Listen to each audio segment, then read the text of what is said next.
All right. Hey, everyone. Mark here, Mark P Markets. Thank you for joining me for another Bitcoin video session. Now, hold on. Just give me a second. I have to get my trading view thing here. Hold on. I'll do it over here. Hold on. All right, guys, just give me a second here. And we'll get this thing started. Because I'm streaming over there, but I can't see what's going on. All right, so hold on a second.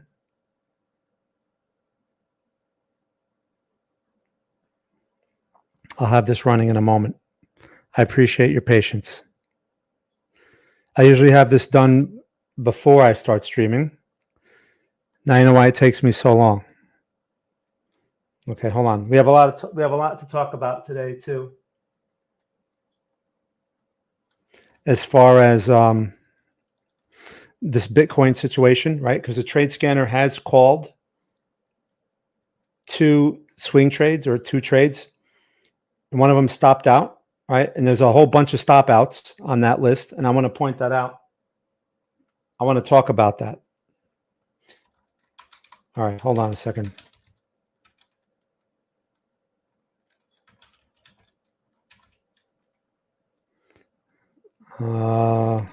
Okay. All right, this thing should be working now. Again, I appreciate your patience. Okay, I'm on TradingView. All right, cool. So, TradingView people, if you have a hard time seeing me, just refresh the browser, and that should solve the problem. Okay? All right.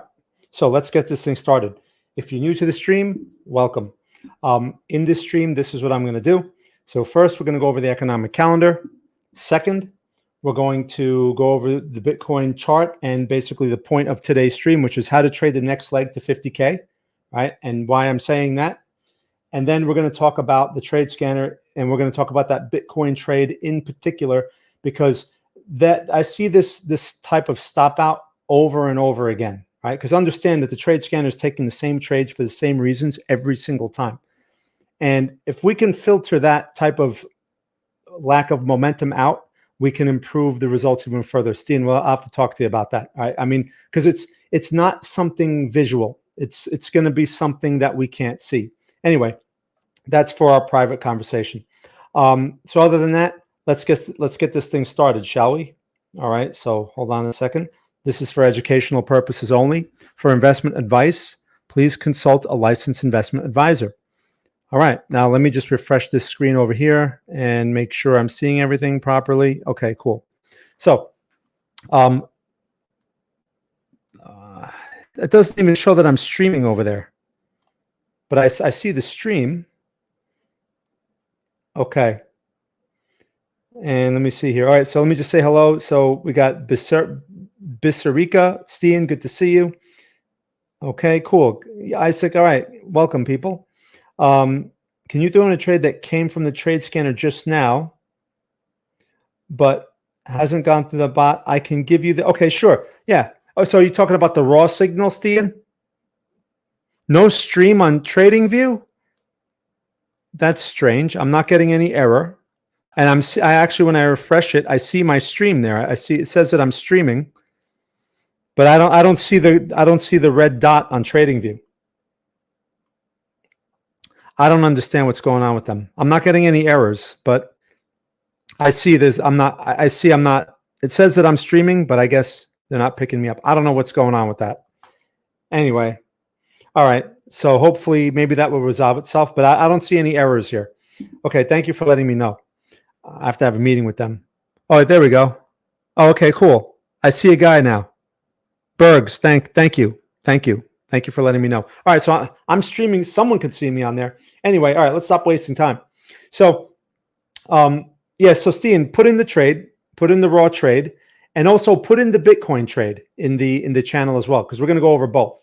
All right, because there's a number of points I want to make about that. All right. Also, for a fun fact, if you want to share what city or what country you are from, you can put it in the chat. I'm streaming from the greater New York City area, also known as Northern New Jersey. All right. Now, first things first, let's talk about, actually, before we get into the economic calendar, I just want to point out a couple of things. If you're looking for a exchange or a broker, do yourself a favor. There are 2 links. They're affiliate links. They're in the description. They're in my signature on TradingView for MEXC or for Bybit. Those affiliate links help out Stian. Stian is the guy that has made all of this technology possible. All right, we have a beautiful trade scanner that's fully developed. It sends out beautiful trades with a stop loss and a take profit. And not only that, but it emails them to you.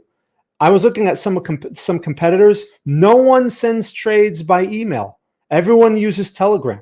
Okay, I guess because it's easier. We actually send by email, which is so convenient. It's the easiest possible way. You don't have to sign up for anything else. It just goes to your inbox. You open it, you see the orders, you place the trades. It's that simple. You want to see the track record? There's a link in the description for that as well, and a link in the signature. And we're going to talk about that track record, so you should take a look at it. Also, so yeah, if you click on one of those affiliate links and you fund the account and you place trades, Stian gets a small commission, which goes a long way to helping him support the community. So please keep that in mind, especially during these holiday times when everyone is generous. Right? All right. So the other thing is, check out we have a free Discord community. Right? There's Trade of the Week. Click. You can sign up for one trade if you're not sure about the trade scanner or you have doubts. Sign up for Trade of the Week. There's a link in there. It's free. The trade scanner produces one trade. It takes one of the premium trades and sends it out to everyone by email each week. And the asset class rotates, right? So one week it'll be a coin. The next week it'll be a stock. And then the following week it's a Forex pair. I believe this week we're waiting for a stock to come out. Once that stock comes out, people on that list will get the email. Now, the trade scanner, the trade of the week over the previous 5 weeks have been produced all red trades. All right. So like, man, that thing sucks. Understand, it's picking one trade out of a lot of trades. And it may happen that those trades happen to be red. It's going to happen. Right. But in reality, if you were using the trade scanner, you would be taking more than just that one trade, for the asset class. Because, I mean, this thing produces 2 or 3 trades a day sometimes. We have to put filters on that because there are times when it produces too many. So anyway, just a few things I wanted to throw at you. If you have any questions about that, let me know. I see people signing up for I see people joining the list, but then when I offer some kind of special, no one wants it. So I'm not sure where the doubt is coming in yet. Maybe people just don't trust it, but we'll talk about that more. That's the whole point of these streams. I want people to understand how it works, what it's actually doing, so that you can have faith in it, because this tool solves a very important problem. And that is, it takes you out of the equation, right? And this is basically an easy way to employ some form of automation into your trades. As a beginner, this is invaluable because it helps you to avoid all those beginner mistakes. And you can actually trade like someone with 10 years of experience, right? Because it's a system that takes the same trade for the same reason every time. It's a trend following system. It looks for pullbacks. It waits for a confirmation. Then it sends out a notification, right, with the orders. And all you have to do is follow the orders. So it really takes a lot off your plate.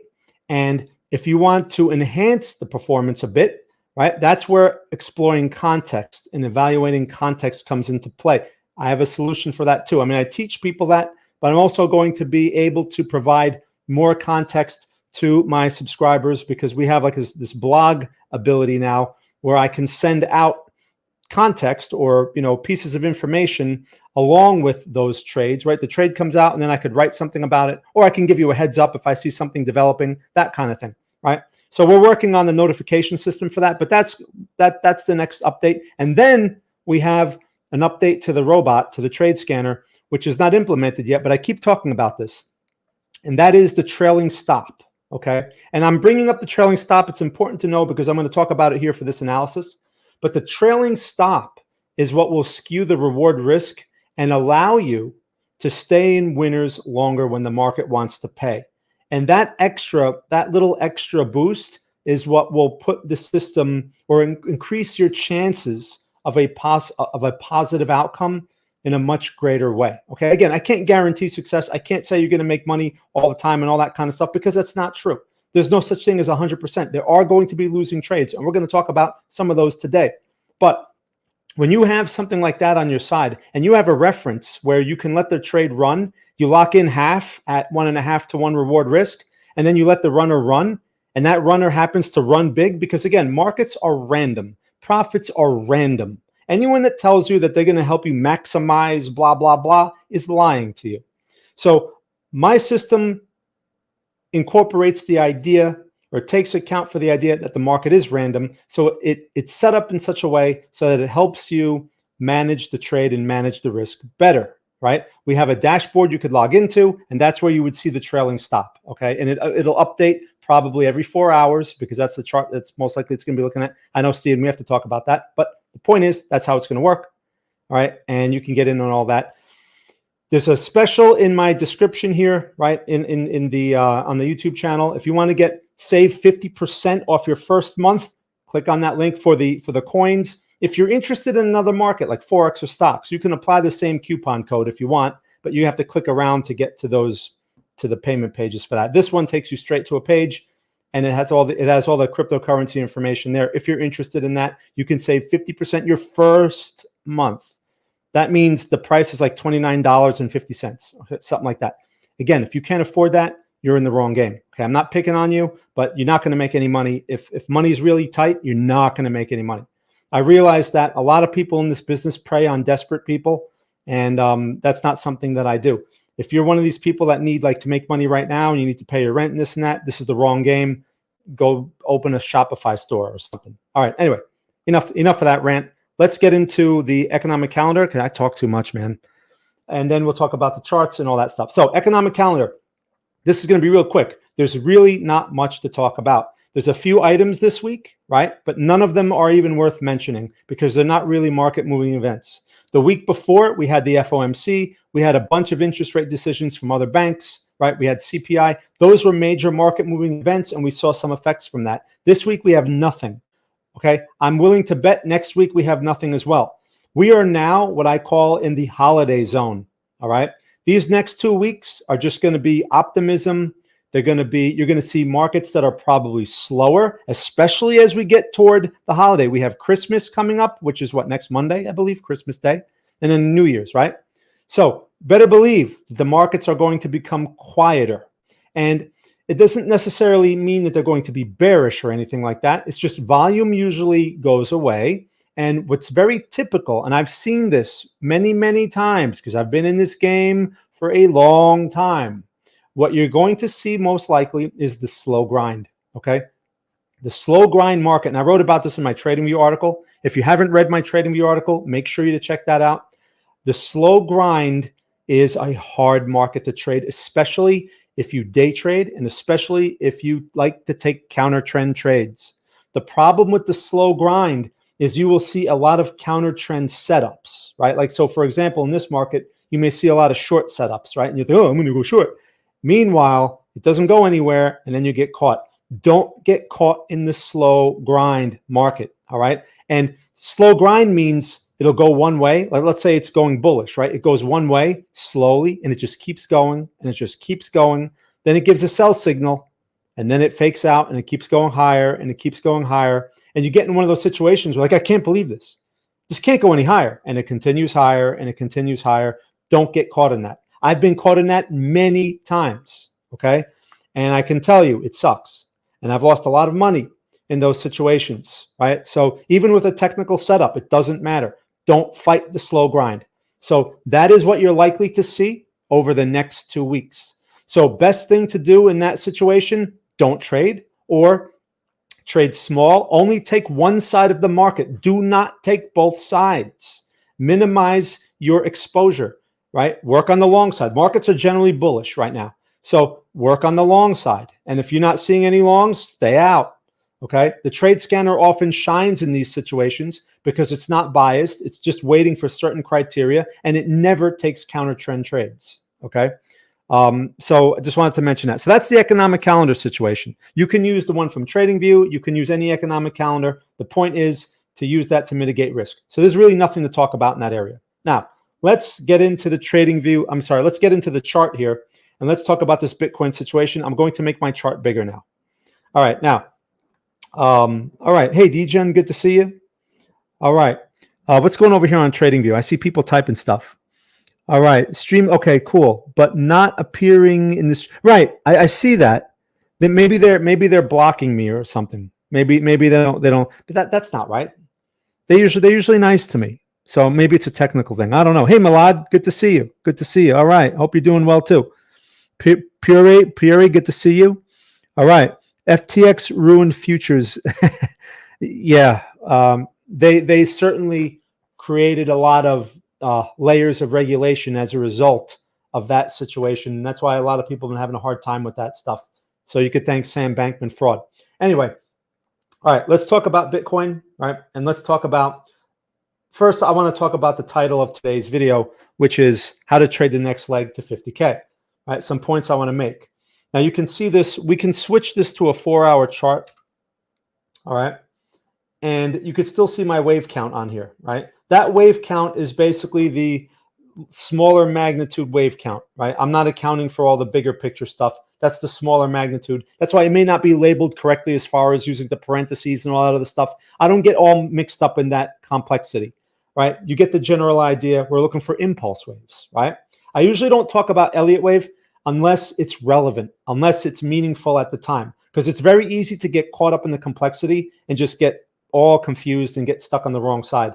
Simplicity is key in this game, right? You want less information to make judgments on, not more. So I drew this box, this rectangle here, as part of my analysis that I wrote actually on a Saturday evening when I wrote that. And I said that's one possibility where we could see the bounce. If what?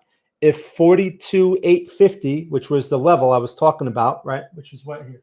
42, was it? 42, it was like up in here, right? I think it was up there. And I said, because that was the daily high. It was around, this is slightly higher than that day's high when I wrote this on Saturday evening. And I said, if that level is not cleared, then this thing may test, right, this support zone. I mean, we went right into the upper boundary of that zone, and you see the bounce off, right? So this entire structure, as I've pointed out in my previous stream a week ago, is a wave 4, right? That so far it qualifies as a wave 4, and it has not overlapped wave 1. The wave 1 high is over here. You see that? We're not even close. This is the wave 1 high. We're not even close. That's important because as long as it stays above that, it qualifies as a wave 4. Wave 4s can be complex. They can be messy, right? So you don't sit there and try to count like three waves, and oh, okay, it's done. It may be a complex corrective move or a compound correction, as they're called, right? So, and that's what it looks like it's doing. It's just jumbling around. At some point, if this thing resumes the broader trend, then you're looking at the test of 46K. And if that's cleared, you're looking at 50K, okay? Which can take this thing, that would be the wave 5 of this magnitude, right? That would be like this squiggle over here.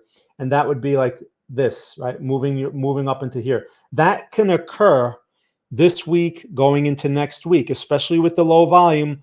All you need is some nonsense catalyst to come out. It could be fake news, whatever it is, and that thing starts moving, right? Now, it's important to use the wave count as basically a roadmap. So how does that help you? For one, the bullish side is still favored, right? We're looking for a wave 5. Wave 5 can have 5 subwaves in it. We don't even have any here. This could be the beginning, right? This could be wave 1 of the 5.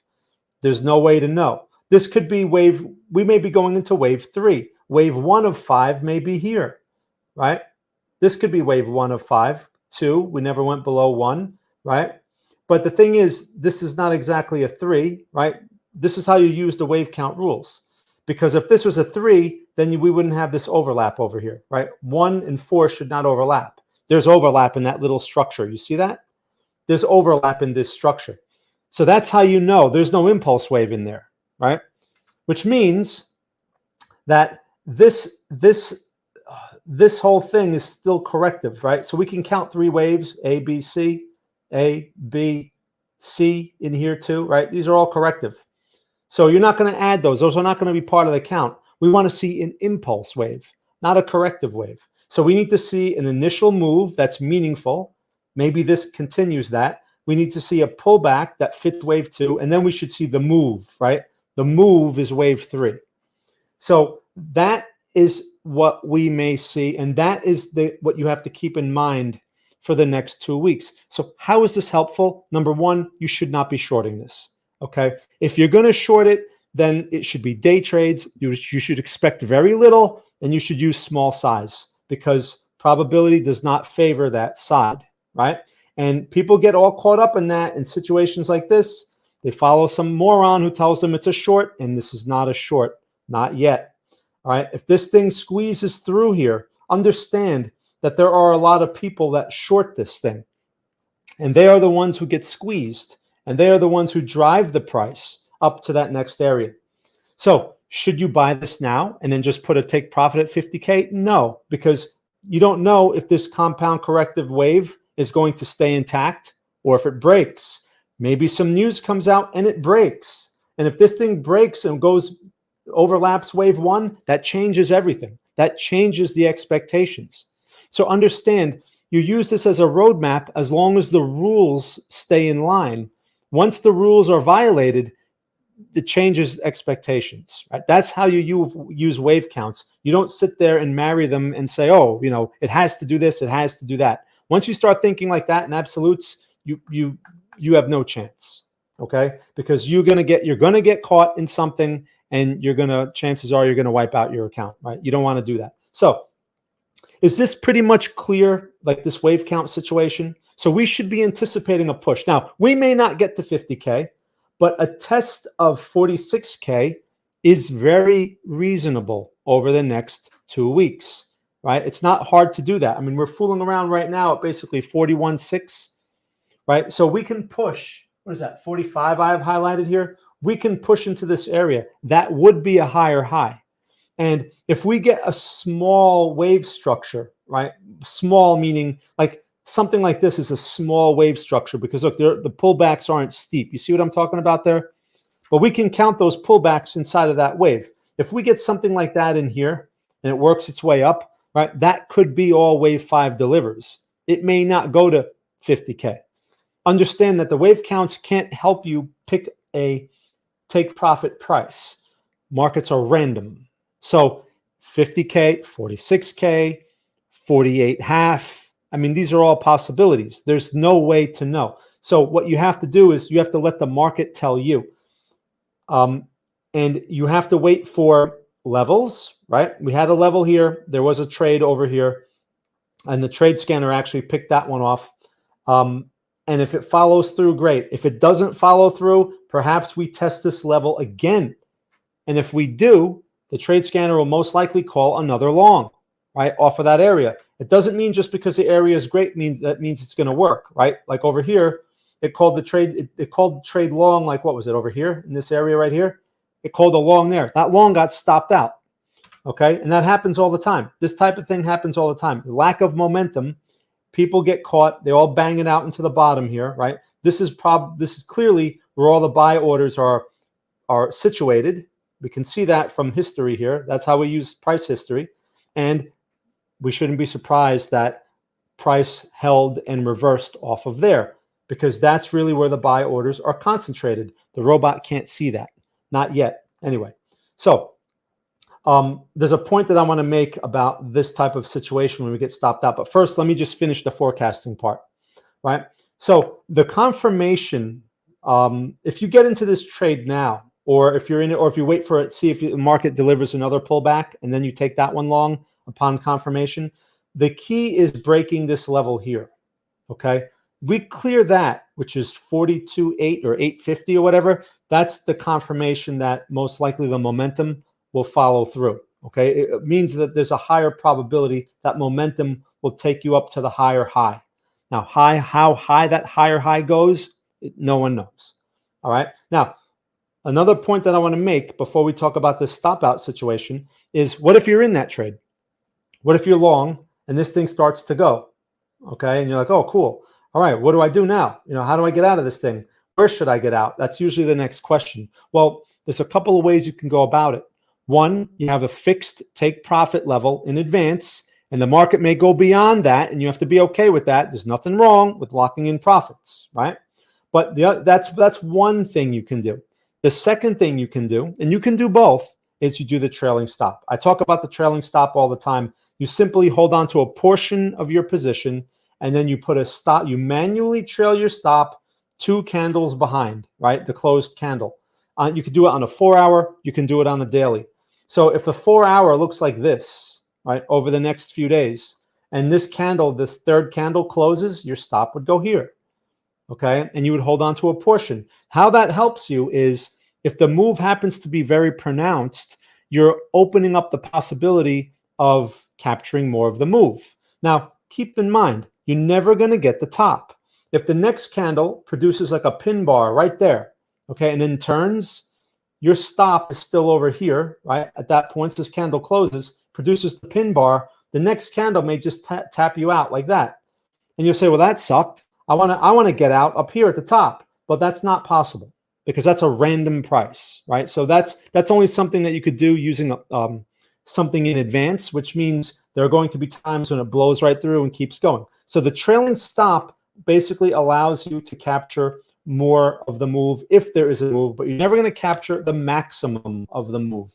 Does that make sense? So this is the benefit over time, not per trade. Like you're not going to hit the home run and you buy this thing and it goes to like, 150K and you're in it the whole time. It doesn't work like that.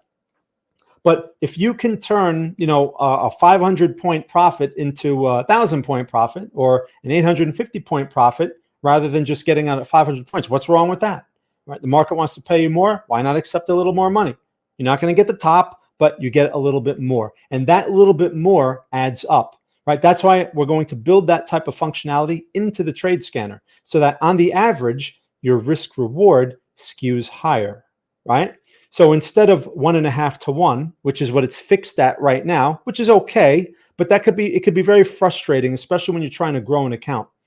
And especially if the market gets very erratic, right? You win one, you lose one, you win one. You'll still be slightly ahead, but it'll look like more like your break even because there's still cost involved at times, right? But if you have a situation where Bitcoin runs or whatever, Litecoin, whatever one you're in, it could be a Forex pair, and it runs. I've seen Bitcoin deliver ridiculous returns of like 12 to 1. Those are rare. I mention that all the time. They're rare, but if you're skewing higher to like 3 to 1, right? 2.5 to 1, 3 to 1, 3.5 to 1. And on the average, you're collecting that increases your chances of coming out ahead. I realize people want to make ridiculous returns and everyone wants to get rich tomorrow. I understand. That's why all the fake gurus are successful. And a guy like me, no one wants to hear about because I deliver reality, right? And it's only people that have a little bit of experience that have been screwed over a few times appreciate what I say. I get this all the time from people. They say, man, I wish I found you 3 years ago. I would have saved so much money. Right. But 3 years ago, you weren't interested in my message. Okay. No one wants to hear about maximizing defense. Everyone wants to double and triple their money and turn $1,000 into $50,000 in one day. That's just not practical. Okay. Now, most of you know that. I don't have to tell you that. But anyone new, this guy's boring. Oh, have fun, man. We'll see where you are in a year. All right. So anyway, that is the Bitcoin situation. And that is how you trade this if it chooses to go up to 50K. It's favored. Let's go to the daily chart. It's favored because this is a wave 4. All right. So just a quick review. It's favored. And, after wave 4, typically what follows is wave 5. That's an impulse wave. Once wave 5 completes, wherever it completes, you do not want to be continuously buying this thing. If you are an investor and wave 5 completes, that's usually a good time to take some profit off the table if you have some, right? Take a little off the table. You may say, but I'm going to hold this to 100K. Okay, but take a little off the table anyway, just a little. Because the reason why I say that is if this completes, I've pointed this out before, if this wave 5 completes, right, and that's a broader wave 3, and that completes, then you're looking at a broader, actually a C wave, right? Because this is the B wave. I'm sorry. Let me show you the monthly chart real quick, right? I pointed this out before. This is the B wave. This is likely to be a B wave if this 5 completes. If that's a B wave and we get the same magnitude of C wave, you do not want to be long. Okay, that C wave can take a year to play out, just so you know, just to be, to give you some extra context on that. You don't want to be sitting there as an investor. And a lot of investors, if we get that C wave, a lot of investors are going to be caught because they're going to sit there and say, oh, it's going to go to 100K. I have a feeling it will. The Bitcoin halving and all these other experts, they said it's going to go there, right? And they're going to stay in it.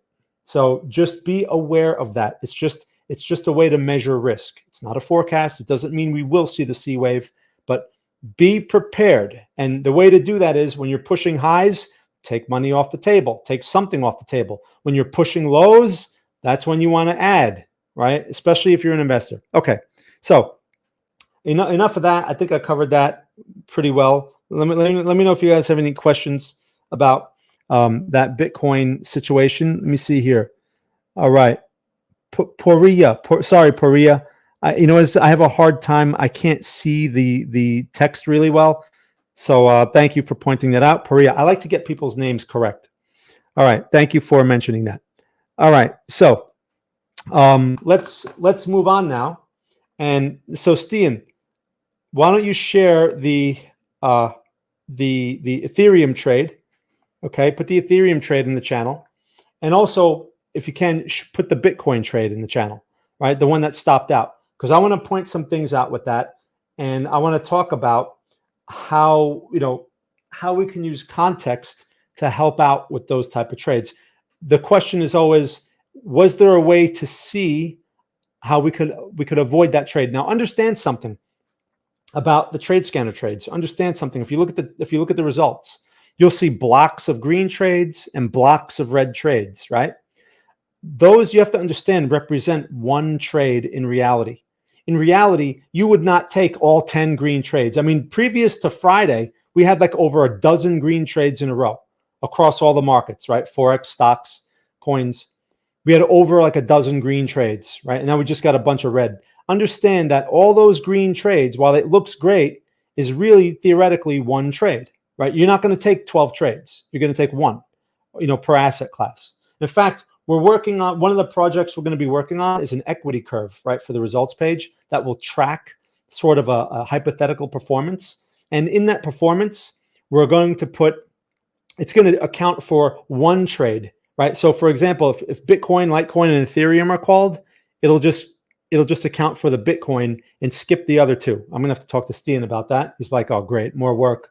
But it should really account for only one trade because that's more practical. That's more realistic. People aren't going to take 10 trades, like that in a row. They're only going to take one. So we'll just take the first one and that will be what is accounted for, right? For one per day, for example. So if in one day it calls 4 coins, right, we'll only take that one, and that one will be part of the equity curve graph that we're going to put on there, because I want to give people a sense of realistically how this would look P&L wise if they were to use the trade scanner. All right. So I can demonstrate and illustrate the value of this tool. Now, I wish I had a tool like this.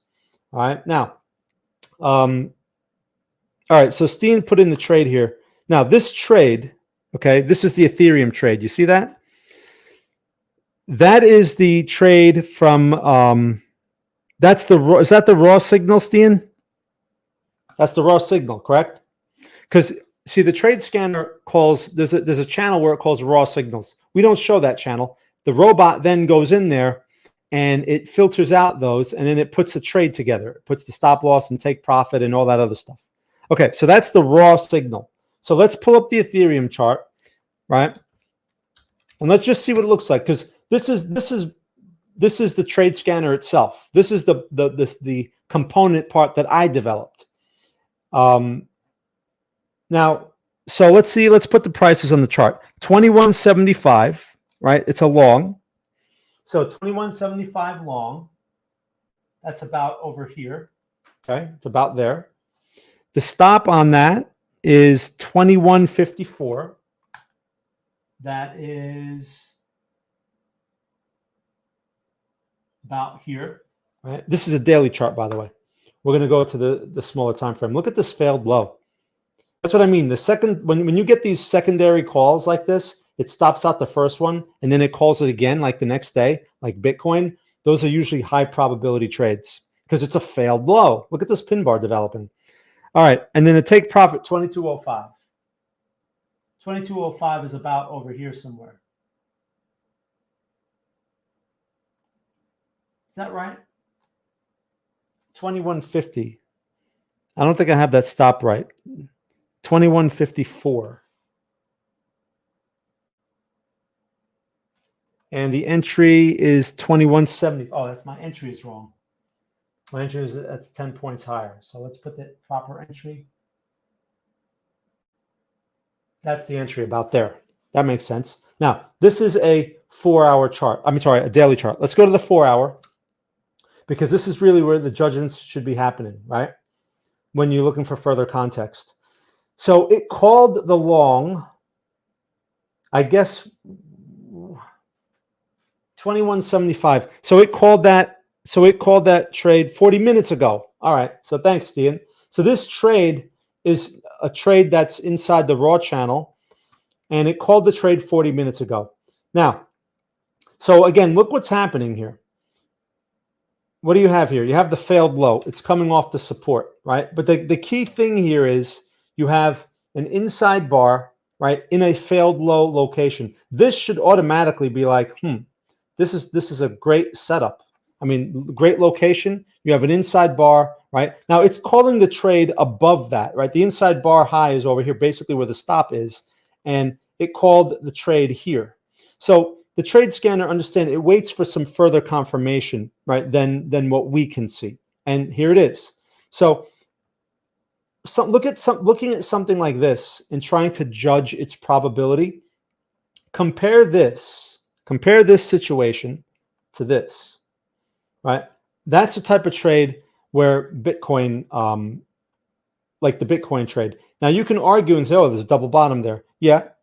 But this double bottom situation is minor relative to this one. You see that? Do you see the magnitude? Right? Because one of them, the lower one, accounts for this entire structure. You see that? Where this mini one over here, the one that carries less weight, it doesn't account for that entire structure, right? It only accounts for this. Do you see that? That's really how you can use the judgment as far as, this one, it's a signal, but it accounts for a small structure compared to this one, which accounts for a large structure. I mean, just look at the size of the rectangle I'm drawing. Do you see that? So that puts more relevance on the lower level, on this level. And that's where the secondary signal is coming off, meaning secondary signal, meaning, this long over here failed, right? And it called the secondary long here, right? So that's how you can use your judgment in that situation. Now, Steven, did you have a specific question about that? Let me see. I can give you. Okay. So, I mean, that's how you can use your judgment, which isn't hard. Like, you don't have to be like an experienced expert or whatever to see that basically this structure or that magnitude is larger than this one. You don't really need to be an expert to know that or to recognize that, right? So you see that and you're like, signal went off. That's a signal worth taking. So you don't have to make any adjustments. Like over here, something like this, if it's smaller like this, it may work, but it's probably more of a 50-50 type of trade. It's probably more random, right? Of course, we could say that after the fact. But I see this happen all the time. And then the secondary one usually has a higher probability. So what do you do in these? Do you avoid it altogether? Well, no, you can take a smaller position. If it works out, great. If it doesn't work out, you lose even less. A smaller position could be one coin. Maybe you take 2 coins normally. Maybe you take only 1 coin, you do a half a coin. Maybe you're doing futures contracts. You do only 1 futures contract instead of 2, compared to a situation like this where this would call for it's okay to take 2 because you have a much better level, okay? And keep in mind, the broader structure, the broader trend overall is still bullish. So that really adds to the probability of a profitable or positive outcome to something like this. Does that make sense? This Ethereum example is very good because it's very similar to the Bitcoin situation. that occurs. And I see this all the time. Does that make sense to you? Because I want to show you the Bitcoin situation now real quick. All right. Let's pull up Bitcoin and let's look at the similarities, right? Bitcoin is a little more aggressive here. But look what happened. So Bitcoin was called long. I believe this was yesterday. And it was right there. And the momentum faked out. Okay. And then it pulled back and stopped out.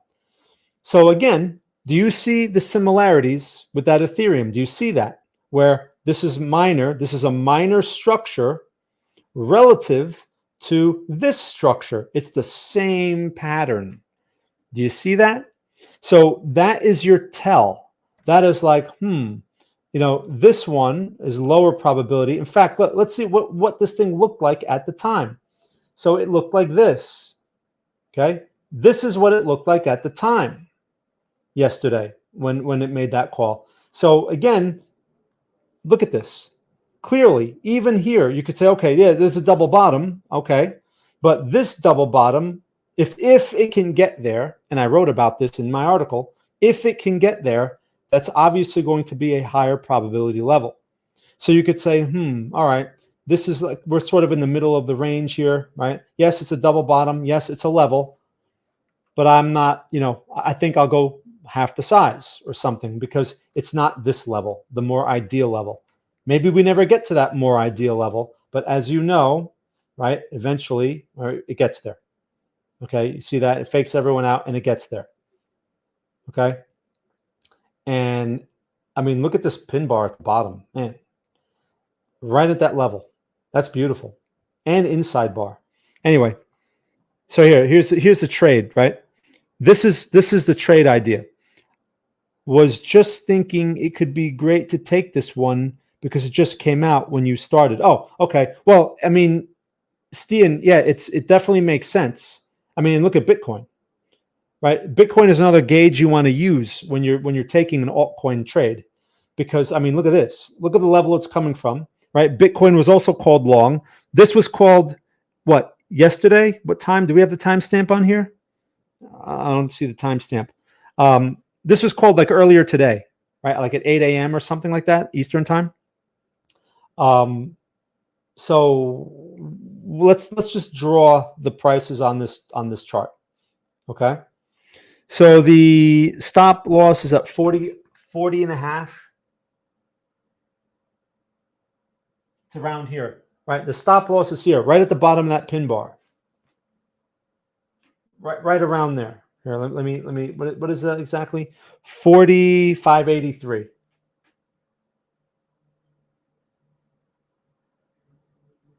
It's around here. Okay, it's around there. That's the stop loss. Okay, the entry on this thing at 1435. Okay, so 1435. That was Bitcoin. Is that 1435 your time? I know because the time zone thing can be confusing at times. I thought I saw that thing go off at like 8 or 9:30 or something like that. AM my time.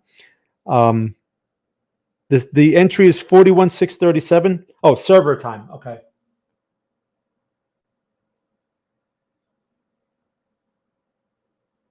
So it called it long right there. Okay. This is the entry price right around here, right at the close of that candle.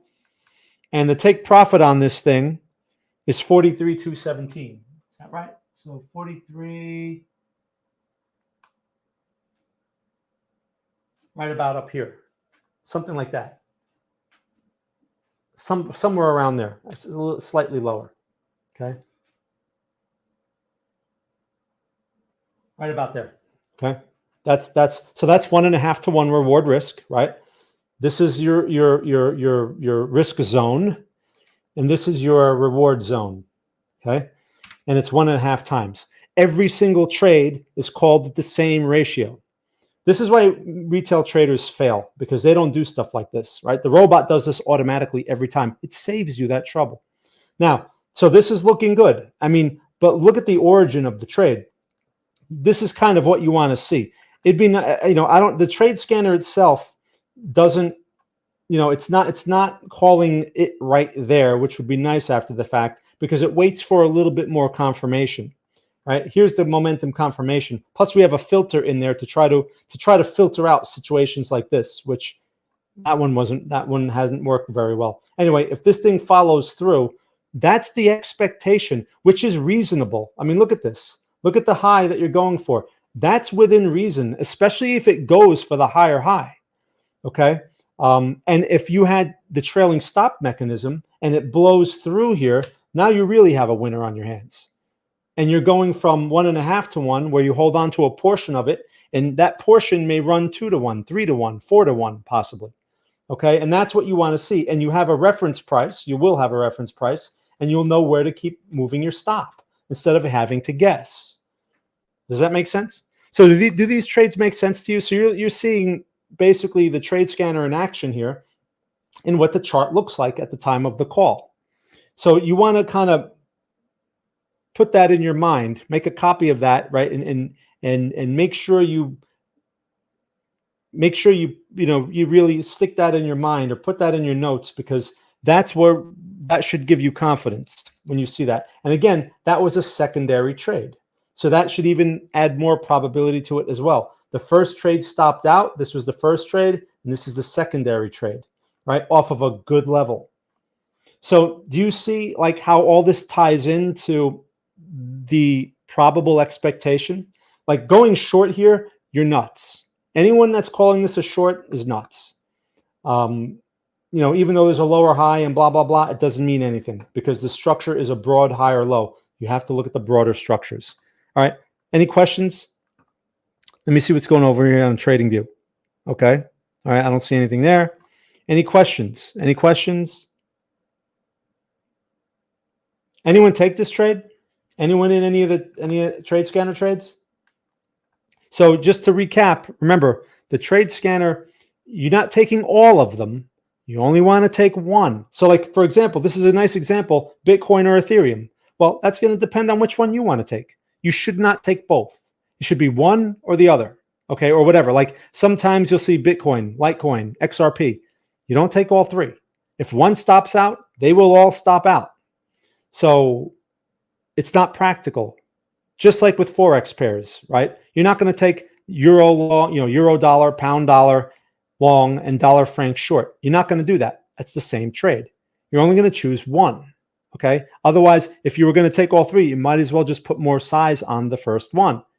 It's the same trade. If one stops out, they're all going to stop out. Same with the stocks. The stocks, there's a little more variety because it's not calling like the same group of stocks, but it's looking for momentum. And I mean, it's called a lot of green stocks like Shopify. I saw Owl, Infi, a whole bunch of them. They're called long and they worked out well. But that's also a function of the S&P. So if the S&P has a problem, the stock is most likely going to have a problem, right? That's why S&P, as you see, has been going vertical over these previous few days. Okay, real quick on the S&P. And that's like the parent index. And the trade scanner does look at that. I mean, look at this. This is ridiculous. A stock that goes red on something like this, man, what's its problem? Okay, this is money just pouring into the market thanks to some talk from the Fed. That's what this is. And I told you, it's part of the holiday optimism. Don't get caught, okay? Do not get caught. Bond market. Bond market looks generally good, okay? But look where we are. This is the weekly. This is a good start, but like I pointed out, I had like a private stream on the Discord server the other day. I pointed out, you want to see a pullback. Okay, that's what you want to see for the time to start really putting some money to work over the bigger picture. Right now, I still think it's a little early. A lot of this stuff is being priced in. You have to understand something. Market perceptions are 6 months in advance, right? The market basically trades 6 months into the future on stuff that's being baked in now. Now, something can change over the next few months, something unexpected, okay? Some news, some country invades another country, something unexpected. And then the market is not prepared for that, and the market has to correct and price that in because that's not part of this equation, right? So that's what you have to realize, where markets are random. Everything is uncertain. We can only really forecast with some degree of accuracy on very small time frames, maybe a week out, maybe 2 weeks, maybe if certain variables are in place and they don't change. But once you get beyond that, you're just wasting your time. If you're like one of these people that think, oh, Bitcoin will be at 50K in 3 months. If anyone tells you that and you believe it, I can't help you. Okay. You'll see what happens. I can't help you. So anyway, all right. So I'll leave you with that. Any questions? Any questions about that? So if you have any other questions too, you know where to find me. You can join the Discord community. There's a free area there. You can send me a private message. You can also send me an email. My email is here. You can see it. If you have any questions about that stuff. Other than that, I will be, let's see, next Monday, I believe, is Christmas Day. So I'm probably not going to stream that day, right? So I'll probably stream on Tuesday, most likely. I believe that's the case. Hey, Monica, how are you? Can you please look at Algo? What is that? Is that a coin? I usually don't do requests on these streams nowadays, but let's take a look real quick. Oh, so look, a lot of these looks very similar to everything else, if that's what you're talking about. I mean, look at this. You got a beautiful wave count. I mean, this looks like TIA. Alex has been pointing out some interesting stocks like TIA, and there was another one too, that these things are just ridiculously vertical. And you have that situation here, right? Go to the weekly chart. I mean, look at this. You have to look at your weekly time frame because the short term, yeah, it looks great, and people think it's just getting started, but it's not that great. You're at a resistance level, right? The short-term wave count looks good, but here's one thing that I need to point out, and this goes for all of them, like TIA and all those other ones, right? You can easily count 5 waves in here, right? 1, 2, 3, 4. This is 5. 3 is not the shortest wave. So, and 4 has not overlapped wave 1. So 5 waves are complete, which means chances are that this thing is going to see a correction next, right?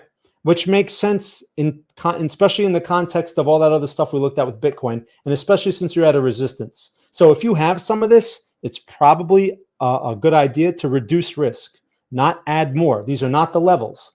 If you want to look to add, if you want to invest or whatever, give yourself some kind of reasonable level, something like that, okay? Which is what? 14.78, 14 cents, almost 15 cents, something like that. That makes sense?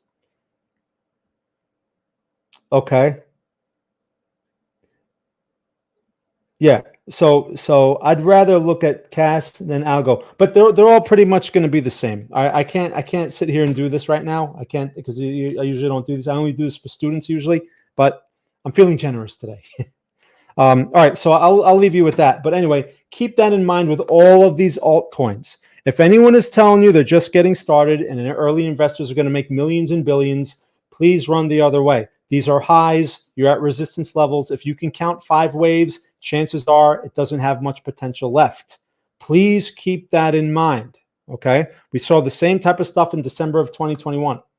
So best practice, reduce risk, take something off the table, not all of it. If you have some and you want to let some ride, give it a chance, no problem.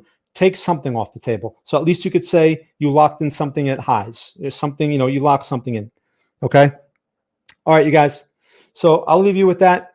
If you guys have any questions, you know where to find me. Please press the like button. Please press the subscribe button on my channel. That always helps. I do have more content coming soon, like I always say, but eventually I'll get to that. All right, it'll come. So do that. That helps me out. Check the links in the description. Check out the trade scanner. Sign up for the free trade of the week so you can see firsthand how it works. The trades are delivered to your email. All right. So again, thank you for watching. Enjoy the rest of your day, the rest of your evening, wherever you are in the world. And thank you. Thank you for watching. Remember, next week, Tuesday, okay? Not Monday because Monday's a holiday. Tuesday. All right. So again, thank you for